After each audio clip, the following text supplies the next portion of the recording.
नमस्कार, विनास किचनमध्ये स्वागत आहे आपलं। चला आज आपण बागेत जाऊन अळूची पानं काढूया आणि अळूची पानं काढून आणून आपण अळूवडी सुद्धा तयार करूया। तर इथे बघा मी अळूची पानं काढायला आले। तर पानं छोटी छोटीच आहेत, पण जरा ऊन पडल्याबरोबर बघा पानं कशी पिवळी झाली आहेत ती।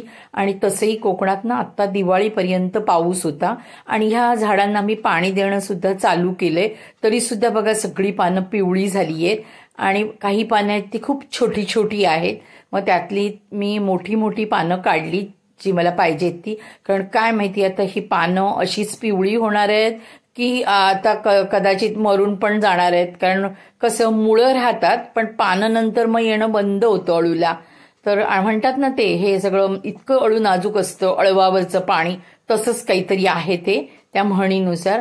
तसं लगेचच बघा ना पानं एकदम पिवळी झालीत। आता ही पानं आणली मी आणि स्वच्छ धुवून घेतलीत आणि त्यानंतर ह्याच्या पाठीमागे पानांच्या शिरा असतात, तर त्यांना आपण जेव्हा अळूची वडी दुडतो ना तर त्यावेळेस कदाचित फाटण्याची शक्यता असते आणि थोडीशी ह्या शिरांना खाज पण असते। त्याच्यामुळे ह्या थोड्या जेवढ्या शिरा आपण काढू शकतो आणि सोलून ह्याच्यावरचा जो दोरा आहे ना तो काढू शकतो तेवढा काढायचा।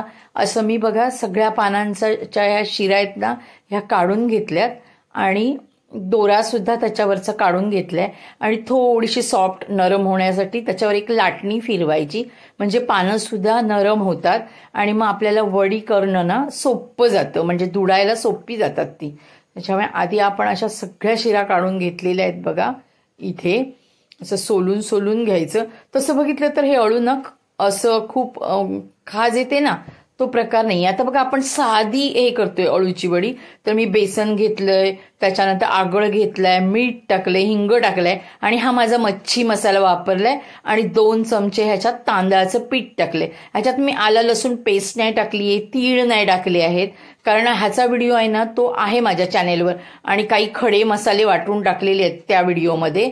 कारण एक प्रकार आहे ना तो माझ्या मुलाला आवडतो जो हॉटेलचा असतो, चिंचेचं पाणी, गुळाचं पाणी असं वगैरे वापरणं, आणि हा दुसरा प्रकार आहे जो माझ्या घरी बनतो तो दुसऱ्या मुलाला आवडतो। जसं एकाला भेंडी फ्राय आवडते तर एकाला बटाटा फ्राय आवडतो, खूप नाटकी असतात घरात। तर आज मी साधीच अळूची वडी करते, कारण पानं पण खराब होत होती, तर मी लगेच जाऊन काढून आणली ती आणि सिंपल साध्या प्रकारेच मी अळूची वडी करायला घेतली। ह्याच्यात तुम्हाला जे पाहिजे, आलं लसूण पेस्ट पाहिजे, तीळ पाहिजे, चिंच पाहिजे असेल, गूळ पाहिजे असेल तर टाकू शकता। आता इथे बघा थोडेसे देठ आहेत, हे थोडेसे नरम होण्यासाठी मी लाटणी सुद्धा फिरवून घेतली। एकदम 2-3 पानं टाकली आणि लाटणी फिरवली, ह्यांना काही जास्त ताकद लावावी लागत नाहीये आपल्याला। तर इथे बघा आपण असं सगळं तयार ते मिश्रण पाणी टाकून करून घेतलंय आणि पानांना असं लावून घेऊया आपण। एकावर एक 2-3 पानं ठेवायची। कसं होतं माहिती, 4-5 पानं पण आपण लावू शकतो, पण ज्यांना वडी जर नरम हवी असेल ना तर त्यांनी एकावर एक 4-5 पानं लावायची, आणि ज्यांना ना वडी कुरकुरीत हवी असेल ना तर जेमतेम 2 ते 3 पानं खूप झाली एकावर एक लावलात थर तुम्ही तर।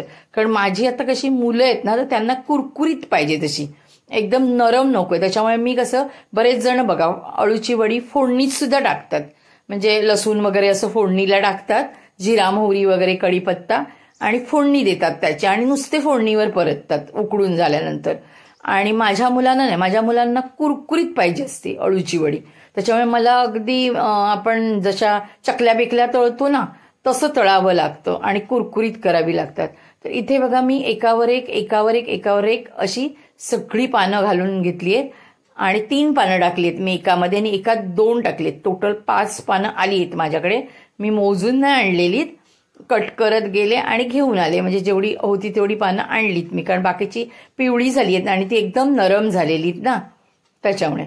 तर असं सगळीकडे मिश्रण हे लावून घेतलं मी आणि असं फोल्ड केलंय, पण काय झालंय आतली पानं आहेत ती छोटी आहेत, बाहेरचं आहे ते खूप मोठं आहे पान असं। त्याच्यामुळे फोल्ड करताना मग काय होतं, काही साईडनं बाहेर येतात।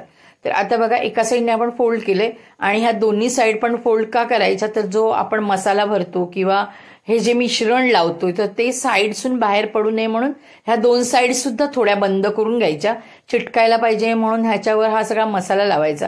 आता तिकडे खूप रुंद झाले कारण ते पहिलं पान खूप मोठं होतं, त्याच्यामुळे ते व्यवस्थित फोल्ड होत नव्हतं. मग तिकडून कॅन्सल केलं मी आणि इकडून फोल्ड करायचं ठरवलं. तर हे बघा इथे असं आपण व्यवस्थित, आणि हे जे शेवटला चिटकत नसेल तर त्याला सुद्धा हे मिश्रण लावून घ्यायचं आणि व्यवस्थित चिटकून घ्यायचं, म्हणजे मग खोलत नाही. पूर्वी काय व्हायचं मी बघितले, काही जण दोरा बांधून ठेवायचे ह्याला अळूच्या वडीला, का तर सुटू नये. पण आता असं नाहीये. आता आपण व्यवस्थित जर ह्याला बेसन वगैरे लावलं तर अजिबात आपल्याला दोरा बांधायची गरज नाही. आता बघा इथे मी उकडत ठेवलं, उकडून पण आपली झालेली आहेत. फक्त मी तुम्हाला गॅसवर ठेवताना नाही दाखवलं. तर इथे असं मी उकडून घेतले, 15 मिनिटं मी ह्यांना उकडून घेतलं टोपात ठेवून, आणि थंड गार झाल्यानंतर कट केली आहेत यांना. कारण जर गरम असताना कट केली ना तर पातळ पातळ आपल्याला करता येत नाही, मग वड्यांना ह्या जाड जाड काढाव्या लागतात. तर मी पातळ पातळ कट करून घेतलेत, कारण ह्या लोकांना ना पातळच लागतात मुलांना, त्याच्यामुळे. तर अशा सगळ्या वड्या मी ना कट करून घेतल्यात, एकदम पातळ केल्यात. हे बघा अशा. आणि ह्या पातळ केल्या की कुरकुरीत पण छान होतात त्या, आणि त्यांना कुरकुरीतच पाहिजे. जरा जरी नरम वडी राहिली तर अजिबात नाही, परत टाकावे लागणार मला मग तेलात त्या. त्याच्यामुळे मी एकदम पातळ करते, म्हणजे ते कुरकुरीत खातील अशा.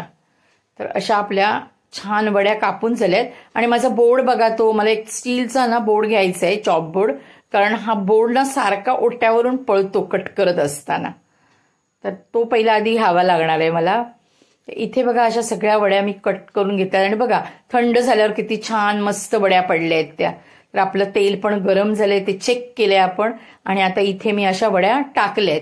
तर अशा मी दाखवते त्या पद्धतीने तुम्ही अळूच्या वड्या नक्की करून बघा, खूप टेस्टी लागतात. आणि मी मच्छी मसाला वापरते ना, त्याच्यामुळे खूप चविष्ट लागतो. आमचा घरचा असतो मच्छी मसाला, बऱ्याच म्हणजे भजीमध्ये पण मी टाकते मच्छीचाच मसाला.